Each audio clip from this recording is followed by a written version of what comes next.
Good morning dear student, 12th science maths chapter 3। Last video में बेटा हम exercise 3 में सम नंबर 6 पे आए थे। 5 तक कंप्लीट किया था और बीच में एक और एक्स्ट्रा सम नंबर 8 कंप्लीट किया था जो सिंपल था, आपको होमवर्क में दिया था। तो नंबर 6 में क्या दिया हुआ है, तो one of the matrix A 3/3 matrix दिया हुआ है 0 2 y z। Number 6 A 0 2y z x y minus z, x y minus z, x minus y z, x minus y z। चलो, this is the matrix A. Then question में हमको बोला है कि a dash into A is equal to, तो I है ही। According to the question a dash into A is equal to I and find the value of x y z. हमें किसकी वैल्यू ढूंढनी है, एक्स वाई जेड की। चलो start करें। What about x y z, उसके पहले a डैश इंटू ए, तो मेरे पास a है, a डैश चाहिए, रो को कॉलम में convert, 0 2y z x y minus z, x minus y z, this is a dash. अब क्वेश्चन में ही बोला है कि a dash into A is equal to I, तो कंपेरिजन हो पाए। तो चलो पहले लिख देते हैं, a डैश मतलब क्या है, 0x x 2y y minus y and z minus z z. और साथ ही साथ बताओ हमारा ये क्या है, 0 2y z x y minus z, x minus y z. अभी यहाँ ही लिखता हूँ क्योंकि आई मतलब यूनिट मैट्रिक्स 1 0 0 0 1 0 एंड 0 0 1। पर बार बार क्यों लिखे, जब तक ये दोनों का मल्टीप्लिकेशन अच्छे से ना हो जाए तब तक इसका कोई रोल है नहीं। चलो स्टार्ट करें as per the rules. First row first column 0 का 0 के साथ 0, x into x x square, x into x x square, 0 का 2y के साथ, x का y के साथ एक्स वाई, एक्स का y के साथ पर माइनस है तो माइनस एक्स वाई, ये 0, x का z के साथ माइनस है तो माइनस एक्स जेड, प्लस है तो plus x z. First row clear. Second row में, सेकंड रो फर्स्ट कॉलम, चलो 2y का 0 के साथ 0, y का x के साथ एक्स वाई, माइनस है तो माइनस एक्स वाई, 2 इंटू 2 तो 4y स्क्वेयर, y का y के साथ y square, minus minus plus y square, 2y का z के साथ 2yz, चलो y का z के साथ माइनस yz, माइनस y का z के साथ minus yz। Last third row, z का 0 के साथ 0, z का x के साथ पर माइनस है तो minus zx plus zx, z का 2y के साथ 2yz, z का y तो माइनस yz, z का y के साथ तो माइनस yz। चलो z का z के साथ तो क्या हो जाएगा, z square, minus minus plus z square, z into Z तो अगेन z स्क्वायर। और अभी इधर i ही लिखो, प्लस माइनस कर देते हैं। अभी लास्ट स्टेप में i की जगह पे यूनिट मैट्रिक्स लिखेंगे। चलो जो कुछ कैंसिल होता है वो कैंसिल करो, जो बचा है उसको लिखो, x square plus x square तो 2x स्क्वायर, एक्स वाई गया तो 0, एक्स जेड गया तो 0, तो ये 0 और ये भी 0, एक्स वाई गया तो ये भी 0, 4y स्क्वायर प्लस y तो 5, 5 प्लस 1 तो 6y स्क्वायर, ये तो 0 था, ये 6y स्क्वायर, ये 2yz तो minus minus minus 2 all over 0 हो गया, ये दोनों कैंसिल, ये 2y तो माइनस माइनस 2, ये भी 0 हो गया। तो बाकी सब कंपोनेंट 0 है, लास्ट को छोड़ के ये भी 0, ये भी 0, जेड जेड जेड तो 3 टाइम तो 3z स्क्वेयर, और सामने तुम्हारे पास i है तो 1 0 0 0 1 0 एंड 0 0 1, दिस इज i। आ रहा है समझ में। चलो जाहिर सी बात है कि आमने सामने कंपैरिजन है, x की x के साथ, y की y के साथ, z की z के साथ। तो सॉल्यूशन स्टार्ट करें। फर्स्ट कंपोनेंट फर्स्ट के साथ, that means 2x square is equal to 1, दूसरा 6y square is equal to 1, तीसरा 3z square is equal to 1। Clear. चलो तो x square is equal to 1/2, that means x is equal to plus और minus 1/√2, क्योंकि जब under root निकालोगे तो plus और माइनस आएगा। Same thing y square is equal to 1/6, तो y इज इक्वल टू प्लस और माइनस 1/√6, और same z square is equal to 1/3, तो z इज इक्वल टू प्लस और माइनस 1/√3। सभी का अंडर रूट जो भी चाहिए था वो निकालना था। क्लियर। तो ये हमको एक्स वाई जेड मिल गया। ओके, प्लस और माइनस के हिसाब से बिल्कुल सिंपल है। A dash into A is equal to I है, तो ए के साथ ए डैश ढूंढ लिया। दोनों का मल्टीप्लिकेशन वो भी नॉर्मल है, आपने बहुत बार मल्टीप्लिकेशन किया हुआ है। Is equal to I, comparison करके सब वैल्यू क्लियर। नंबर 7 एंड 9, 8 तो मैंने करवाया है, बोथ आर सेम। पहले 7 करवाता हूँ। Find the value of x, x की वैल्यू ढूंढो। एक मैट्रिक्स आपको दिया हुआ है ऐसा 1 to 1, 1 to 1, only 1 row 3 column. उसके बाजू में मल्टीप्लिकेशन में 3/3 दिया हुआ है ऐसा 1 2 0 2 0 1 2 0 1 एंड 1 0 2 एंड 1 0 2।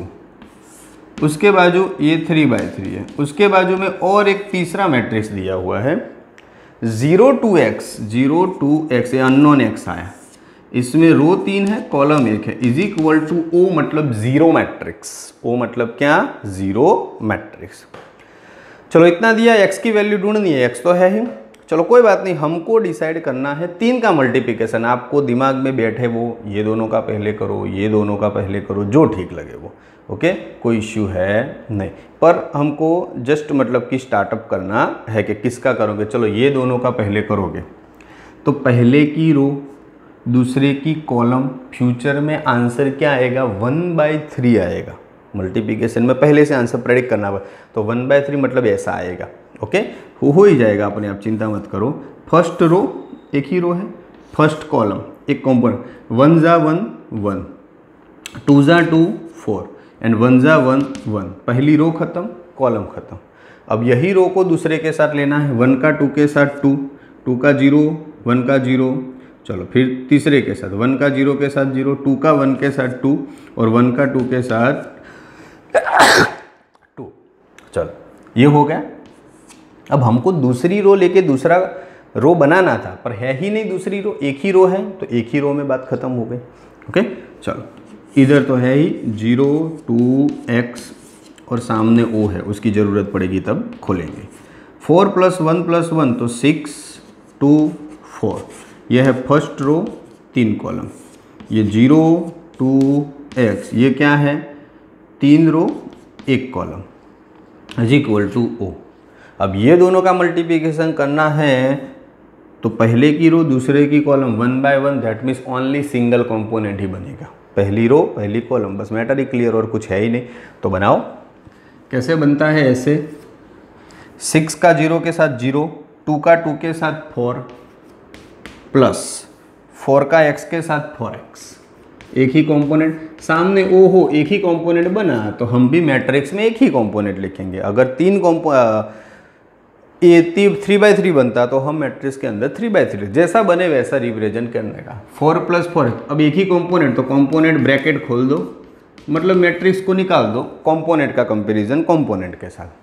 चलो 4x वैसे के वैसे रखो, 4 सामने जाएगा तो -4 and finally x is equal to -1। x is equal to -1 हो गया। सो सिंपल, कुछ भी कन्फ्यूज़न, कुछ भी कुछ नहीं है। जो भी आपको ठीक लगे, आपने ये दोनों को पहले मल्टीप्लिकेशन ख़त्म किया। क्यों? क्योंकि यही सही है बेटा, इसमें सभी नॉन वैल्यू है, इसमें अननोन है तो उसको लास्ट में रखो, वरना x लेके सब जगह पे चलना पड़ता। तो ये मैटर क्लियर। फिर ये दोनों का इसी के साथ, तो सिंगल कंपोनेंट में ख़त्म हो गया। सेम नंबर 8 आपको पहले करवाया है। Same number 9, question is that, ऐसा है x - 5 - 1, फिर है वही एक 1 0 2 है, क्या है? 1 0 2 0 2 1, 1 0 2 0 2 1 और फिर है 2 0 3, ओके, और फिर एक मैट्रिक्स, उसमें है हमारे पास x फॉर 1 और this is O। Find the value of x। बस फर्क इतना है, इसमें 2 बार x है, इधर भी x है, इधर कोई फर्क नहीं पड़ता, पर अल्टीमेटली घूम फिर के लास्ट तो एक ही कंपोनेंट बनने वाला है। ओके, क्योंकि सेम इसके जैसा है तो उसका फ्यूचर का मल्टीप्लिकेशन ऐसा ही सिंगल कंपोनेंट आएगा, सामने कंपैरिजन 0 के साथ करना है। मैटर क्लियर, बिल्कुल इजी और अच्छी तरीके से पता चल जाए ऐसा। आई होप दैट ये आप होमवर्क में करोगे। सिंपल है, कोई कन्फ्यूज़न नहीं और अच्छे से पता चल जाए ऐसा भी सम है, बोलो हो जाएगा बिल्कुल इजी। तो हमने 3 सम देखे, कौन कौन से? नंबर 6 XYZ ढूंढना था, number 7 and number 9 both are same. अभी भी थोड़ा कंटिन्यू करते हैं, वीडियो को थोड़ा आगे बढ़ाते हैं। एक बड़ा सा सम है, सम नंबर 10, जो ऑलरेडी हमने 3.2 में भी ऐसे सम किए थे। ओके, पर वो ख़त्म कर देते, हो जाएगा। तो जस्ट 1 सेकंड होल्ड करता हूँ, अब स्क्रीनशॉट ले लो बेटा, अगर आपको अच्छे से लिखना हो तो बाद में, वरना वीडियो कंटिन्यू रख के आपको लिखना पड़ेगा। तो फिर मैं रफ़ करता हूँ, फॉर एक बड़ा सा सम भी कंप्लीट कर देते हैं। चलो रफ़ कर देता हूँ।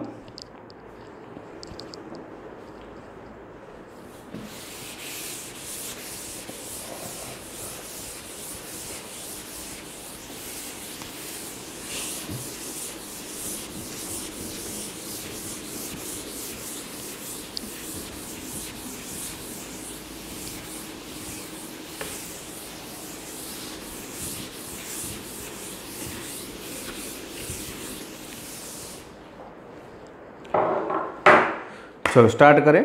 नंबर 10, सम थोड़ा लेंदी है, पर ऑलरेडी आगे हमने सेम डिट्टू कॉपी ऐसा किया हुआ है, कोई कॉम्प्लिकेशन नहीं है, ना पता चले ऐसा नहीं है, पर थोड़ा 2 पार्ट में बटा हुआ है, इसीलिए 2 केसेस अलग अलग सॉल्व करने। वही वाला कि भाई 30,000 अमाउंट थी कोई ट्रस्ट के पास, उसको अलग अलग रेट ऑफ इंटरेस्ट से रखे, तो फाइनली मतलब कि क्या आएगा उसी के हिसाब से।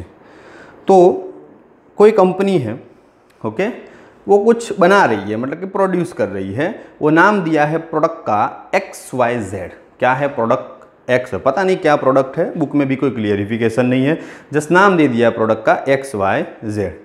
देन उसको मतलब कि 2 मार्केट में, मार्केट 1 एंड मार्केट 2, उसमें सेल कर रहे हैं। कोई भी आदमी है अपनी प्रोडक्ट को 10 जगह पे भी सेल कर सकता है, उसमें कोई इश्यू नहीं।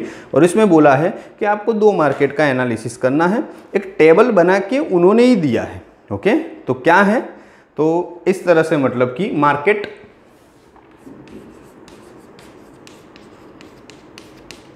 एक 1 है एंड मार्केट 2, ऐसे 2 मार्केट है। ओके, 2 मार्केट में जो मतलब कि प्रोड्यूस किया है XYZ, प्रोडक्ट XYZ। ओके, फिर उसके अंदर मतलब कि डिक्लेयर किया, उसकी अमाउंट लिखी हुई है जिस तरह से उन्होंने सेल किया हुआ है। 10,000, 2,000, 18,000, 10,000, 2,000 और 8,000। और मार्केट 2 में रेट के हिसाब से 6,000, 20,000 और 8,000।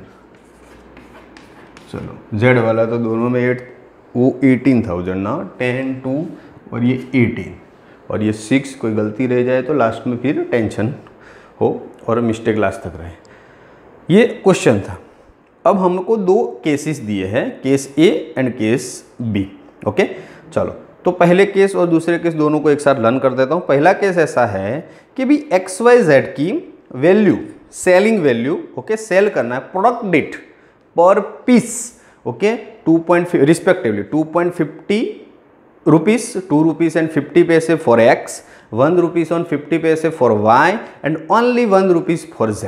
इतनी उसकी सेलिंग वैल्यू है। ओके, तो देन आफ्टर हमको मैट्रिक्स का यूज करके कितनी इनकम होती है, इस रेट पे हम बेचेंगे प्रोडक्ट को, तो कितनी टोटल इनकम दोनों मार्केट को मिला के होगी, वो हमको पहले ढूंढना है। कुल इनकम, प्रॉफिट, फुल प्रॉफिट नहीं, सॉरी, सेलिंग मतलब की वैल्यू। बी में ऐसा बोला है, ओके, कि अगर उसको बनाने का खर्च, पहले केस में ऐसा बोला कि हम सेल कर रहे हैं किस रेट से, तो हमको पता चला कि हमारी सेलिंग अमाउंट कितनी आई मेरे पास। अब दूसरे केस में ऐसा बोल रहा है कि चलो बेचने की कीमत तो आपने ले ली है, पर बनाने के लिए कुछ खर्च तो किया होगा। वो खर्च कितना लगा है उसी की अमाउंट बोला है कि प्रोडक्ट एक्स वाई जेड है, उनके पीछे खर्च कितना लगता है, तो प्रोडक्ट एक्स 2 रुपये में बनती है, वाई 1 रुपये में बनती है और जेड 50 पैसे में बनती है। ओके, देन आफ्टर वो अब बनने का खर्च आ गया, वो बेचने वाली की जो वैल्यू थी वो हमने ऊपर ढूंढ ली है, दोनों का माइनस करके हमको फुल प्रॉफिट ढूंढना है। क्या ढूंढना है? Full profit. क्वेश्चन देखा जाए तो स्टैंडर्ड 7 के जैसा है, प्रॉफिट लॉस का चैप्टर आपका आता था। ओके, सेम थिंग उसी के मेथड से, पर हमको मैट्रिक्स का यूज़ करना है, ऐसा क्वेश्चन में ही क्लियर बोला है। चलो दोनों क्वेश्चन के लिए मैं कॉमन ले लूँ कि जो वैल्यू दी हुई है मार्केट में सेलिंग करने की, ओके, तो इतनी इतनी प्रोडक्ट मतलब कि हम सेल कर रहे हैं अभी 10,000 क्वांटिटी, 2,000 क्वांटिटी, 18,000 क्वांटिटी, तो पहले क्वांटिटी को एक मैट्रिक्स ए बना ही देते हैं फिक्स, ऐसा 10,000 मार्केट ए में इतनी क्वांटिटी बेच रहे हैं, मार्केट बी में 6,000, 20,000 एंड 8,000। चलो ये मैट्रिक्स से कॉमन। अब केस ए में ऐसा है कि भाई क्वांटिटी और इसका मल्टीप्लिकेशन सेलिंग वैल्यू दोनों से करोगे तो हमको फ्यूचर में वैल्यू मिलेगी। तो सेलिंग वैल्यू का एक मैट्रिक्स भी ऐसा बनेगा, कितने रुपीस का है? 250, 150 एंड 0.50। ओके, मैंने रिस्पेक्टिवली आपको केस ए में से बताया कि 250 rupees, 150 rupees and only 1 rupees, 0.50 पैसे नहीं, लास्ट में है 1। चलो ये भी हमने पहले भी किया था और यहाँ भी कर रहे हैं कि सेलिंग वैल्यू हमको ढूंढनी है, तो ए बी का मल्टीप्लिकेशन करना पड़े। तो व्हाट इज ए? तो 10,000, 2,000, 18,000, 6,000, 20,000 और 8,000। इसका मल्टीप्लिकेशन 2.50, 1.50 एंड 1 के साथ, तो सीधी आपको क्या मिलेगी? वैल्यू। जैसे first row first column. Okay, चलो 10,000 2.50, 10,000 का मल्टीप्लिकेशन किसके साथ? 2.15 के साथ, 2.5 के साथ, तो आएगा बेटा 25,000। अब करना कैलकुलेटर अलाउड है। प्लस 2,000 का किससे होगा? 1.50 से, तो 3,000 आएगा। प्लस 18,000 का 1 के साथ, तो 18,000। फर्स्ट रो खत्म, फर्स्ट कॉलम खत्म, तो दूसरा कोई कंपोनेंट नहीं आएगा, एक ही आएगा, क्योंकि दूसरी के कॉलम नहीं है करने के लिए। अब दूसरी रो को उठाओ फर्स्ट कॉलम के साथ, 6 का 2.15 के साथ, किसका? 6 का, तो 15,000 आएगा। 6 का दुगना एंड प्लस उसका आधा ऐड करना है, तो 12 और 3 करोगे तो 15,000 हो जाएगा। अपने आप नॉर्मली भी कैलकुलेशन हो सके ऐसा है। 20,000 का 1.15 के साथ, तो 30,000 हो जाएगा। कोई शक हो तो कैलकुलेटर यूज़ करना बेटा, ज़रूरी नहीं है कि अपने आप दिमाग ही लगाना। और ये 8,000। चलो हो गया। अब तीनों का सम कर दो। 25 प्लस 3 मतलब, चलो 18 प्लस 3 तो क्या हो जाएगा? 21। 21 प्लस 25 तो 46,000। चलो ठीक है, 46,000। सेम ये 30 प्लस 15 45, 45 प्लस 8 53, क्या हो जाएगा? 53,000। हाँ, ये सेलिंग वैल्यू है। क्या है ये? Selling value. ओके, तो उसको मतलब कि रेवेन्यू भी बोल सकते हैं। For market 1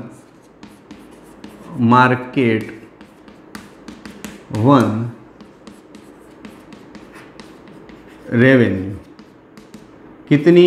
46। अब मार्केट 2 रेवेन्यू 53, तो टोटल कितना मिला? 53 प्लस 46 मतलब 99,000 आएगा। क्या आएगा? 99, क्योंकि 1 लाख में एक ही था 1,000 कम। ये टोटल रेवेन्यू मिली हमको। तो लास्ट में प्रॉफिट मांगा। ये पहला केस खत्म हुआ। क्या हुआ? पहला case. Same case b. Case b में अब ऐसा है कि आपकी क्वांटिटी का मल्टीप्लिकेशन रेट के साथ करो तो वो आपकी मतलब कि क्या होगी? मैन्युफैक्चरिंग कॉस्ट जो आप बना रहे हैं प्रोड्यूस करने की, क्योंकि पहले में सेलिंग कॉस्ट दी थी, दूसरे में मैन्युफैक्चरिंग कॉस्ट दी हुई है। चलो तो करो दोनों का मल्टीप्लिकेशन, वही 10,000, 2,000 एंड 18,000, ये ए वाला तो कॉमन, फिर 6, 20 और, तो 6,000, 20,000 और 8,000, पर इसका मल्टीप्लिकेशन किसके साथ, तो इसकी मतलब कि कॉस्टिंग क्या है, 2, 1, 2, 1 एंड 0.50। चलो करो तो क्या आंसर आएगा, 20,000 इंटू 2 तो 10,000 इंटू 2 20, 2 का 1 के साथ 2,000, 18 का 0.15 तो 9,000। चलो 6 का 2 के साथ 12,000, 20 का 1 के साथ 20,000 और 8 का 50 के साथ 4,000। तो फाइनली 20 प्लस 2 तो 22, 22 प्लस 9 तो 31, भाई 12 प्लस 20 तो 32 और 4 तो 36। चलो तो आ गई उसके भी दोनों, ओके, कि भाई ओरिजिनल प्रोडक्ट की मतलब कि ओरिजिनल कॉस्ट, मैन्युफैक्चरिंग कॉस्ट 31 और 36 समझ में आए। तो टोटल ओके मैन्युफैक्चरिंग कॉस्ट कितनी होगी, तो मैन्युफैक्चरिंग कॉस्ट मतलब कि ये दोनों का सम, जैसे रेवेन्यू बेचने की वैल्यू, तो मैन्युफैक्चरिंग कॉस्ट 31,000 प्लस 36,000, तो मतलब कि 30 प्लस 30 तो 60, 1 प्लस 6 प्लस 1 तो 7, तो 67,000 ये मैन्युफैक्चरिंग कॉस्ट आई, ये हमारी सेलिंग कॉस्ट आई। तो हमारा प्रॉफिट कितना, तो profit is equal to selling cost minus manufacturing cost, तो 99,000 माइनस 67,000, तो कितना होगा हमारे पास, 99 माइनस 67 तो 32,000 हो जाएगा ना, ओके 32,000 माइनस करोगे तो 32,000 हमारा प्रॉफिट रहा। क्या रहा हमारा प्रॉफिट, नेट प्रॉफिट हमारा आया, उसमें अब कोई कॉस्टिंग बाकी है नहीं। सिंपल है, फिर से समझाऊँ, आपको दो हिस्सों में सम को बांटा है। पहले तो आपको क्वांटिटी दे दी है कि भाई मार्केट 1 में इतनी क्वांटिटी बेच रहे हैं, मार्केट 2 में इतनी बेच रहे हैं। 1, 2 में जो भी क्वांटिटी बेचो उसको मैट्रिक्स ए बोल दो। पहले केस में आपको सेलिंग कॉस्ट दी है कि मैं प्रोडक्ट जो बेच रहा हूँ तो एक्स प्रोडक्ट 2.5 रुपये में, वाई 1.5 रुपये में और जेड 1 रुपीज़ में, दोनों का मल्टीप्लिकेशन किया तो मुझे सेलिंग कॉस्ट मिली, मार्केट 1 में सेल करने के 46,000 मिल रहे हैं, मार्केट 2 में सेल करने से 53,000 मिल रहे हैं, तो टोटल मुझे 99,000 मिले। दूसरे केस में वही मल्टीप्लिकेशन करना है पर उसमें मैन्युफैक्चरिंग कॉस्ट दी हुई है कि कितने पैसे लगते हैं बनाने में, तो बनाने की कॉस्टिंग x की 2, y की 1 और z की 50 पैसे। तो फिर उनकी कॉस्टिंग निकाली तो मैन्युफैक्चरिंग कॉस्ट 31 और 36 आई, ओके, तो 31, 36 तो टोटल मैन्युफैक्चरिंग कॉस्ट 67,000 आई। देन आफ्टर प्रॉफिट कितना, तो टोटल सेलिंग इतना, पैसे इतने मिले, बनाने में इतने लगे, दोनों का माइनस करो, जो बचा वो हमारा क्या हो जाएगा, प्रॉफिट। तो नेट प्रॉफिट हमारा क्या आया, 32,000। This is the final answer, okay. Video भी बड़ा बना होगा पर साथ ही साथ सम भी हमने काफ़ी कवर किए, तो बड़ा सम भी खत्म हो गया 10। अब हमारे पास 11, 12, 13, 14, 15 3 MCQ है, 2 सम है। आई होप दैट ट्राई करेंगे कि भाई एक ही लेक्चर में ख़त्म हो जाए। तो लास्ट वीडियो हमारा रहेगा नेक्स्ट वीडियो, फिर चैप्टर हमारा ख़त्म, फिर सेम उसके कॉपी जैसा चैप्टर डिटर्मिनेंट हम नंबर 4 पे कंटिन्यू करेंगे।